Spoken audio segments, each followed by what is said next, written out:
Hello, BookTube. This is Weekly Reads. For the last week, I have been reading manga, and I have had a blast doing it.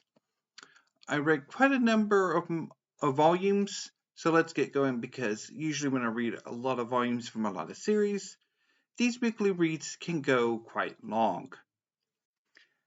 So I started off my week's reading with the three new releases. My Hero Academia 39 by Kohei Horikoshi, then Dandadan Volume 9 by Yukinobu Tatsu, and Snowball Earth Volume 3 by Yuhiro Tsujitsugu.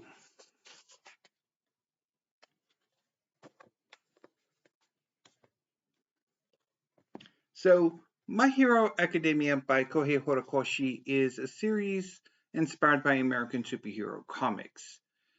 In a world in which 80% of the population has a superpower called a quirk, Izuku Midoriya is one of the 20% who do not. He is quirkless.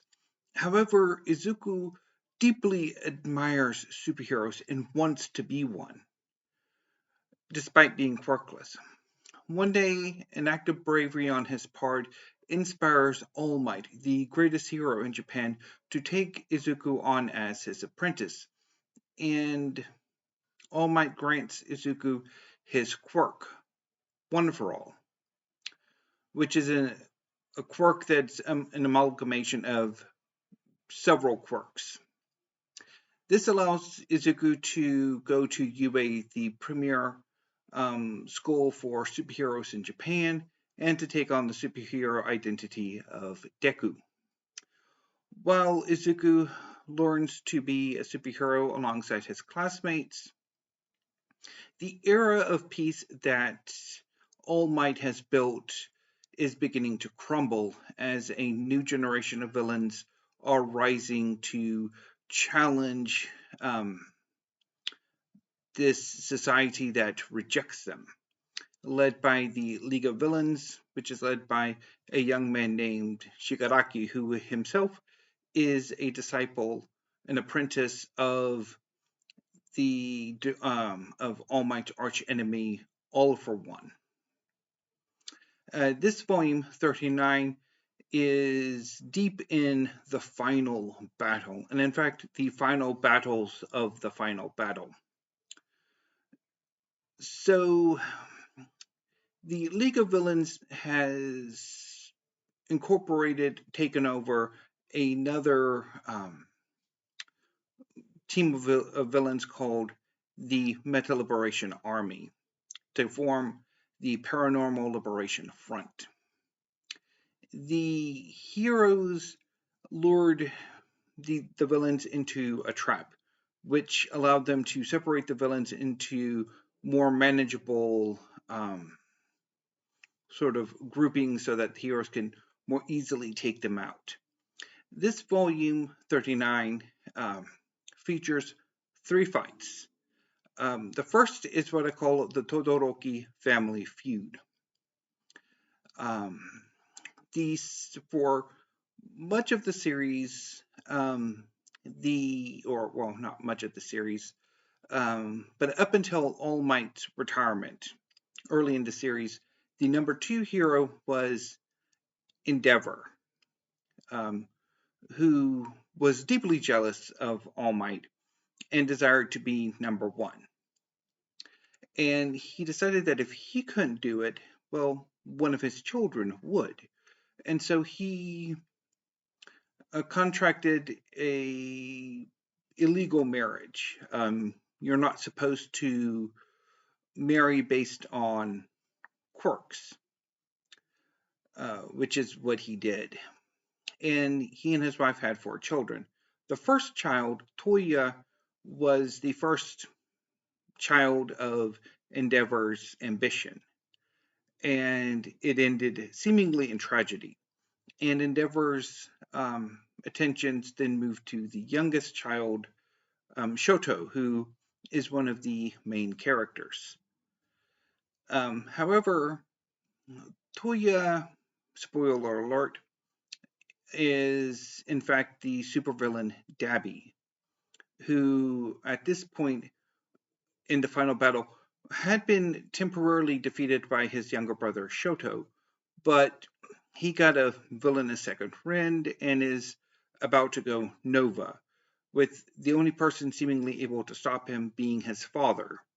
And during their fight, they have a bit of a heart to heart that then involves the rest of the family in what is quite heartbreaking.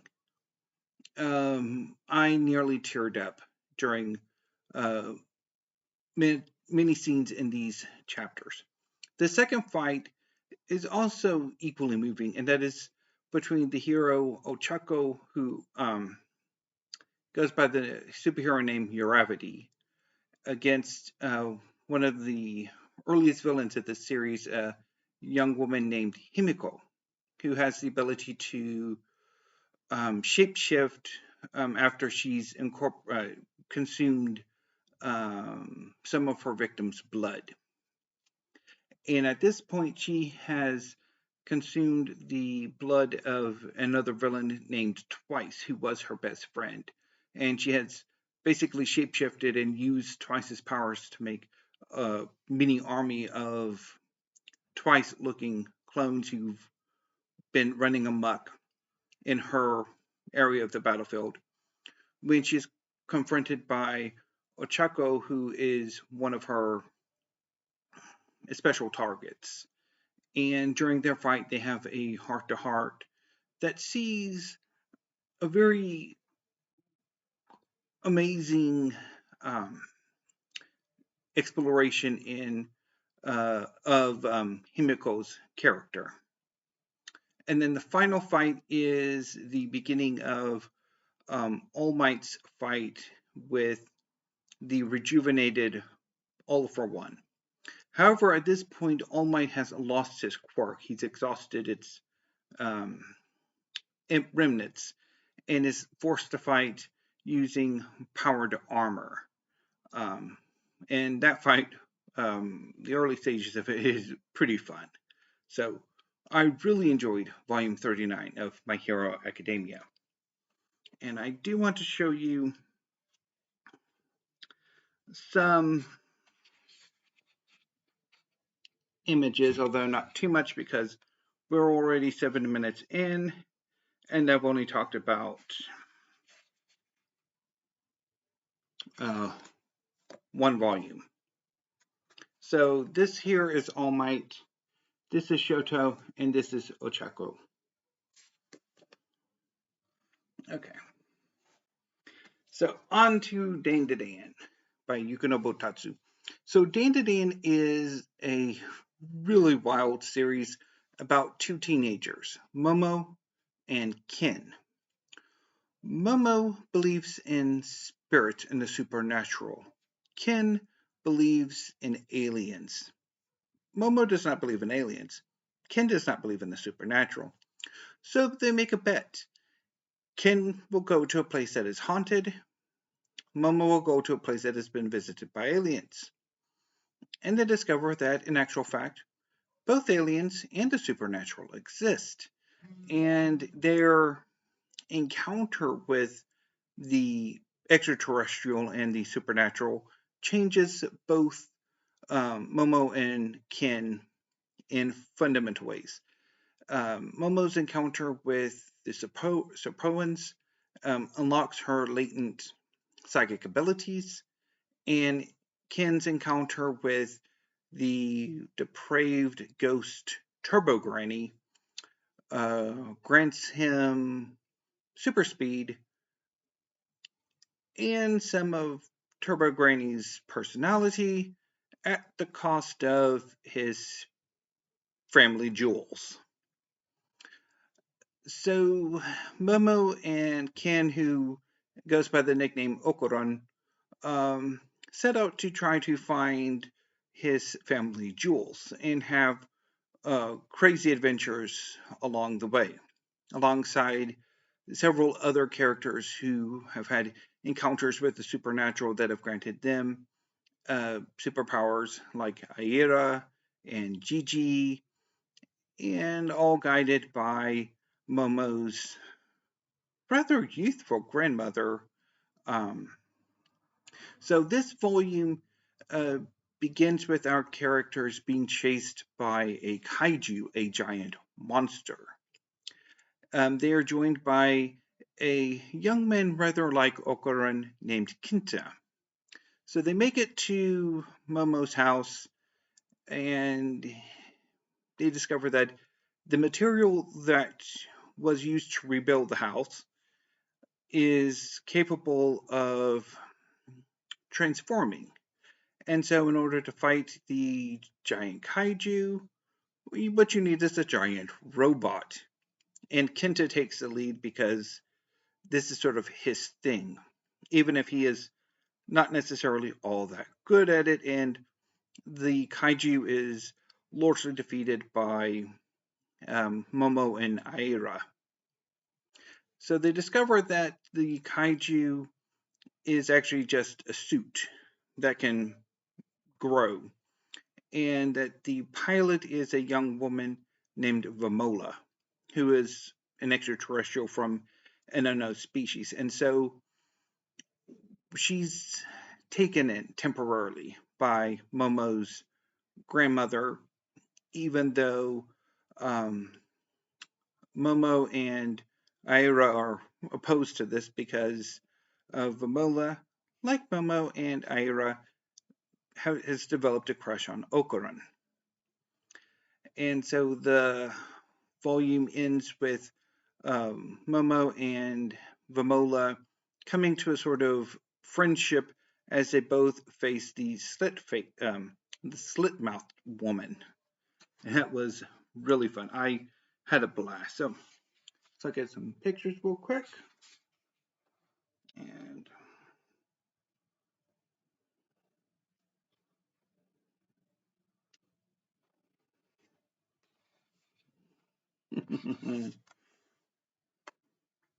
so next, Snowball Earth Volume 3 by Yuhiro Tsujitsugu. So Snowball Earth is a series about a young man named Tetsuo who became the pilot of the robot Yukio, which was designed to fight an invasion of kaiju. During what was believed to be the final battle, Yukio was damaged and Tetsuo was placed in suspended animation. 10 years later, he returns to Earth and finds that it has been covered in ice, that a kaiju made it to Earth that was able to turn the entire planet into a snowball, into basic force Earth into a new ice age. Tetsuo and Yukio are taken in by some survivors whose power is derived by a heat-producing kaiju. This heat-producing kaiju is the target of an assault on the community by a splinter faction of the same group that Tetsuo belonged to 10 years earlier, the ERDE. This group calls itself the Light of ERDE and is led by our cover model, who is batshit insane. He was wildly, madly jealous of Tetsuo and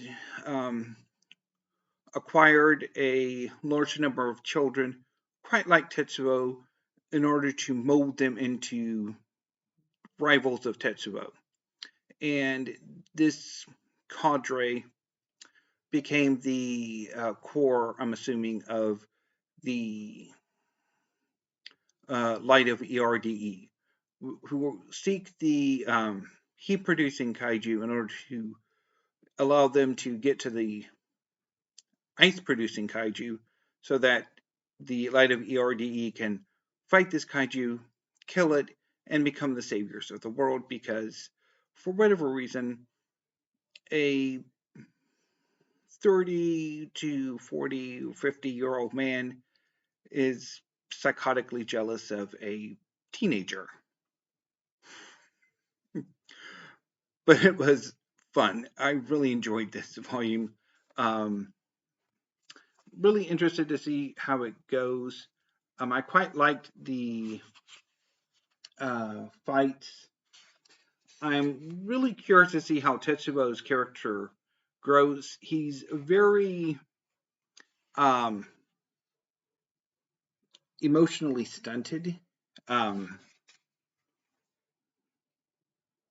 and kind of not really great with people. And I'm hoping that as the series progresses, that he becomes more confident, more assertive, and more able to kick human booty as much as he is kaiju booty. Um,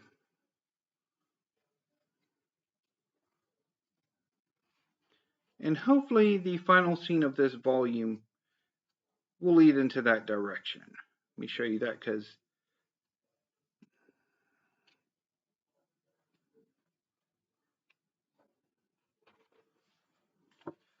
yeah.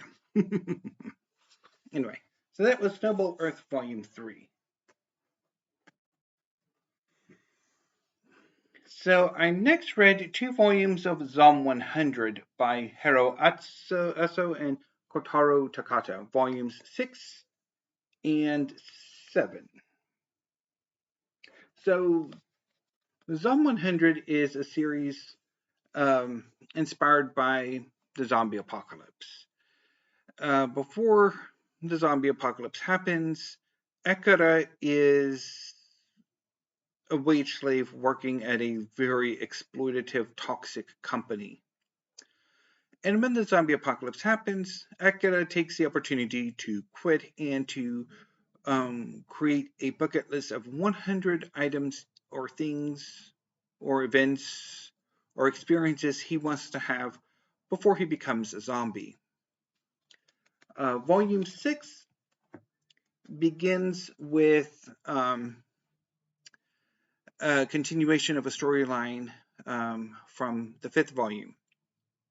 Akira and his companions Kincho, Shizuka, and Beatrix have gone to Gunma, Akira's home village, to visit his parents and try to repay his parents for their kindness, for raising him, for being his parents. Gunma has at this point become a refuge for refugees from other areas of Japan. Gunma is rather remote and is able to separate itself from the zombies. However, 4 of these refugees are malcontents, and they have produced their own bucket list. And this bucket list is rather malicious. Namely, the leader of this quartet, Higurashi, wishes to turn everybody he hates into a zombie. And Ekara is at the top of this list. He was a college classmate of Akira and Kincho. And so this volume begins with Higurashi holding Akira's father hostage, demanding that in exchange for Pop's life, Akira must become a zombie. And through some chicanery, Akira manages to free his father and defeat Higurashi, and his companions manage to defeat the other members of Higurashi's quartet, 2 of whom also die, and one is sort of forcefully redeemed. And then they stay in the village for a few more days before heading out to find a doctor and to explore other parts of Japan. And they have a new mission to find a cure for zombie disease. Volume 7 continues the story with their trip to Hokkaido, where they have to run a race of 240 kilometers to the tip of Hokkaido, and there they encounter a hotel run by AI. And initially, Akira and his friends live it up until the creator of the hotel decides to use Shizuka and Beatrix as guinea pigs for a rather unethical experiment, and the hotel is overrun by zombies, forcing Akira and company to escape. So yeah, these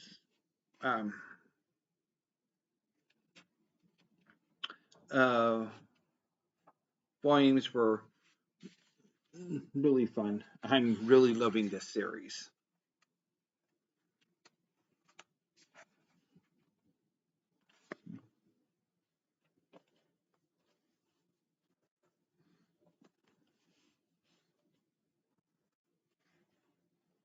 The next three volumes I read are Volume 7, 8, and 9 of Delicious in Dungeon by Ryoko Kui. So 7, 8, and 9. So Delicious in Dungeon is inspired by role-playing games and video games, with the settings of these games, particularly the sort of action venue, being called dungeons. In this setting, there is a massive underground dungeon that for decades adventurers have been seeking, exploring, trying to conquer. And while much of the dungeon has been explored, it has never fully been conquered. It is ruled by a mad magician. Leos is an adventurer who has decided to explore this dungeon and attempt to conquer it. And he had a party that included his sister, Fallon, who was a mage, her elven friend, Marcial, Chilchuk, a half-foot, who served as the party's thief, and two others. Leos and company ran afoul of a red dragon and were killed, and Fallon was eaten. With Fallon in the condition that she's in and the danger that she's in, Leos decides that it would be better to go ahead, return to the dungeon, even if they don't have the necessary equipment, because time is of the essence. Marcial and Chilchuk agree, while the other two do not, although they do return periodically during the story. So before the trio enter the dungeon, they encounter a dwarf named Shinshi, who has lived in the dungeon for decades, has lived off the dungeon for decades, and this ignites in Leos a desire to experience the dungeon and its monsters in a different way than he has before. Leos has a deep fascination with monsters, and that includes eating them, which Shinchi is a specialist at. So Shinchi joins the party and they go back into the dungeon, and as they explore it, they live off the dungeon, much to Marcial and Chilchuk's chagrin much of the time. They have, at this point, resurrected Fallon, although she is now under the control of the Mad Magician and is determined to free her from the Mad Magician. But also in these volumes, they are driven to begin a quest to conquer the dungeon, to defeat the Mad Magician.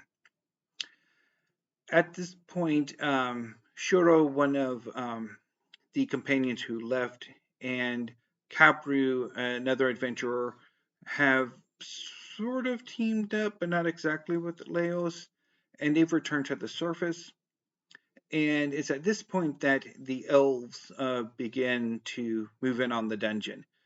In this setting, if a dungeon becomes too much of a problem, as this dungeon is, the elves will send in a specialist conquering unit to take it out, which Capru joins and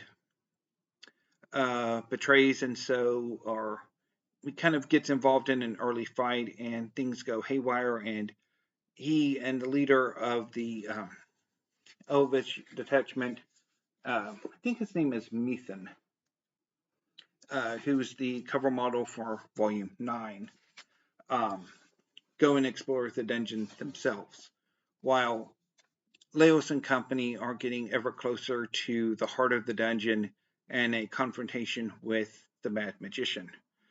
I really enjoyed these 3 volumes when I read them.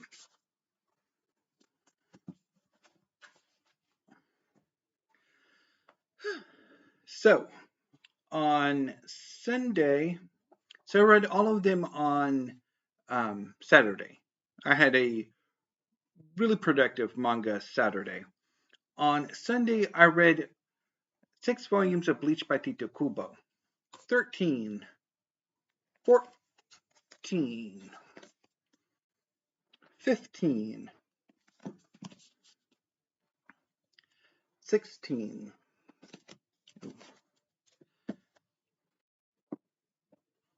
17, and 18.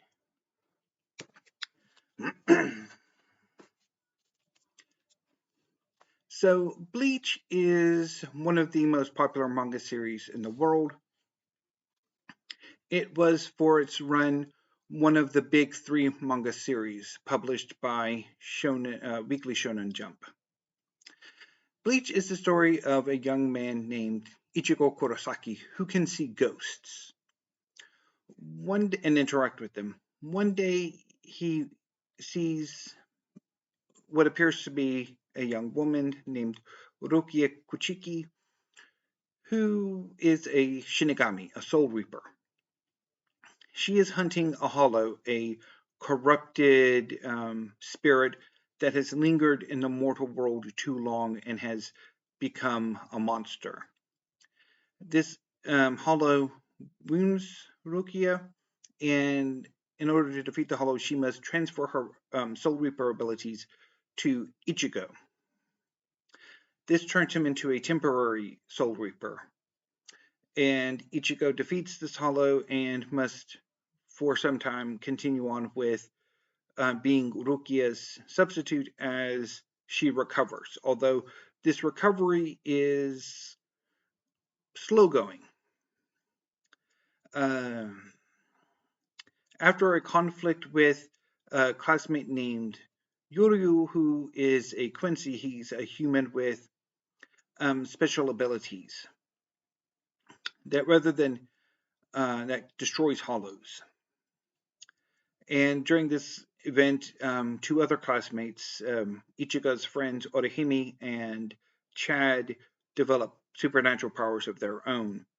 So after this conflict, Rukia's older brother, Byakuya, and childhood friend Renji come to the mortal world to take Rukia back to the Soul Society because her actions have she's basically gone AWOL and transferred her powers to a mortal, both of which are frowned upon, although for some reason she's to be executed for it.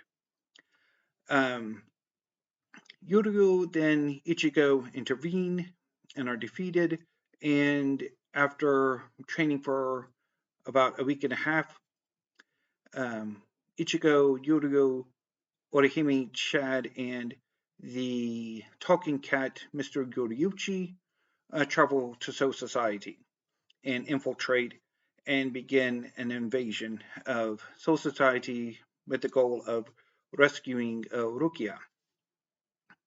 At the same time, there is a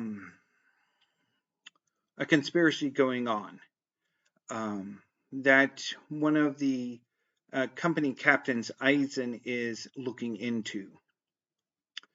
And another captain, Hitsugaya, believes that yet another captain, Jin, is behind it, while Aizen at some point begins to put the blame on Hitsugaya.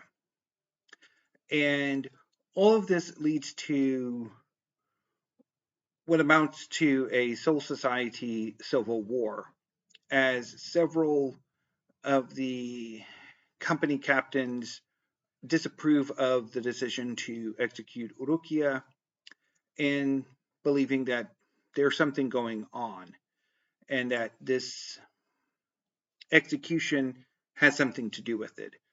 So while at the beginning of these volumes, it is still very much Ichigo and companions fighting against Soul Society, at the end of it, several of these companies have actually switched sides and have joined Ichigo and company in their attempt to free Urukia, and it is amazing. I had a blast with these 6 volumes, and I want more, and I'm going to have to wait a few weeks for 3 more volumes, and then I guess I'm going to have to order them from somebody else, because volume 22 is not at PALS at the moment. But I had a blast. This was fun. So I'm just going to pick one. And some of the things that I really love about Bleach is the chapter covers. They are very often really stylish. And also I will show you some of the fight between Zaraki and Ichigo. So yeah, this was fun.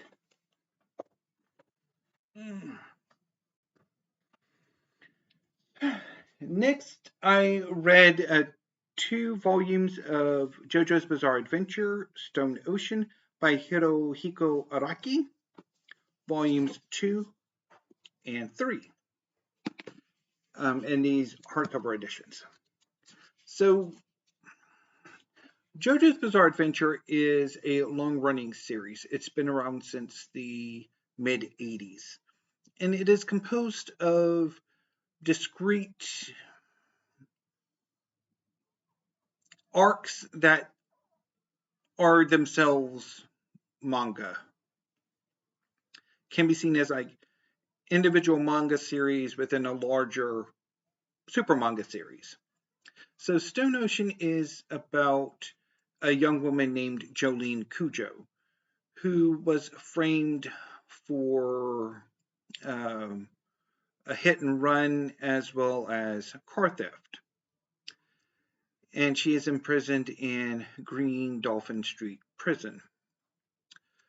Jolene's father, Jotaro Kujo, is a part of the extended Joestar family, and as such, he has a superpower called a stand, which he has his wife give a locket to Jolene, which grants her a stand, as well as several other prisoners gain stand powers through this locket as well.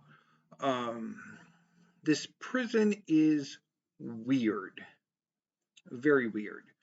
And there's a conspiracy that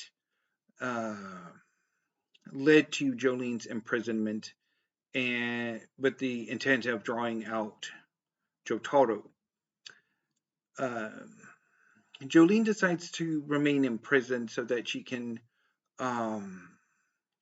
heal her father. Her father was wounded during his attempt to break her out of prison, and so she remains. So basically, one of the villains in this series has the ability to turn memories and stands into CD discs and steal them, leaving a mindless, comatose corpse.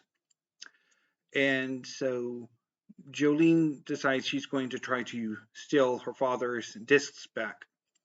And as she does this, she develops a group of allies, including Hermes and Emporio, who is a young child who's grown up in the prison, a sentient stand-using colony of plankton called FF, a mysterious young man named Weather Report, and others. And it is really fun. I had a lot of fun reading these 2 volumes.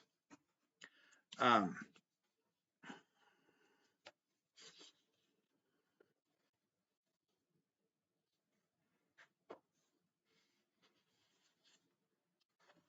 show you some.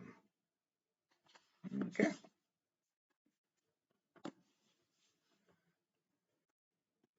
And finally, I read 2 volumes of Record of Ragnarok by Azychika, Shinya Umemura, and Takumi Fukui, volumes 6 and 7. So, Record of Ragnarok is a series in which the gods have decided that humanity needs to be destroyed. The leader of the Valkyrie, Brunhilde, opposes this and invokes Ragnarok, which in this setting is a tournament between representatives of humanity and representatives of the gods. There are 13 contests. Mortal and Einherjar and a god will fight. And the victor lives, the loser dies. And the winner of 7 matches wins. If the gods win, humanity's wiped out. If the mortals win, humanity gets to live for another 1,000 years. These 2 volumes focus on the fight between Jack the Ripper and Heracles. And I love the artwork of this series, and I really enjoyed the fights of the fighting. It's really fun. I'm a bit torn about the series though, because as I've mentioned before, when I hauled these 2 volumes, I'm rooting for the gods. Even if they are jerkasses, they're meant to be viewed for the most part as the villains. I just don't quite buy the sort of plot pull, like how the mortals can manage to defeat the gods or fight on a near equal footing. That kind of bugs me. Also, I get the impression that not everything is as it seems with Brunhilde. She comes off to me very much as a villain, as very unlikable. And picking Jack the Ripper against Heracles, I mean, of course, the real Heracles, the mythological Heracles in this universe, is, well, I mean, he's a great a-hole. This Heracles, not so much. He's really a great guy. And going up against this piece of poo? The conclusion of this fight is really heartbreaking. I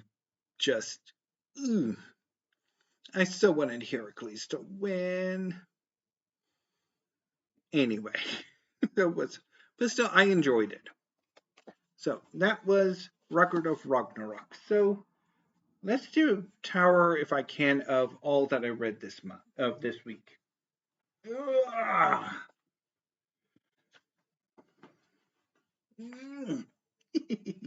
So yeah, I had a blast.